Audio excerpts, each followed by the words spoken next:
Sugeng siang pemirsa, wangsul saweg wonten kakak. Dinten menika kita didadekaken warta spektakuler saking Rizky Febian lan Halini Raharja.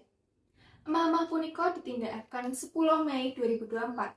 Kalih mahar sedasa yuta 50.000, logam mulia 21 gram lan 21 gram. Kula lan panjenengan badhe gabung Askia Kris. Kados pundi kondisi wonten emah-emah Rizky Febian lan Halini Raharja?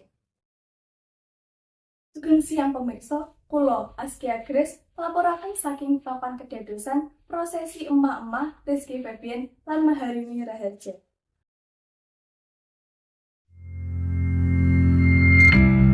Rizky Febian kuwawi nglampahaken ijab kabul kaliyan setunggal tarikan nafas lan lancar.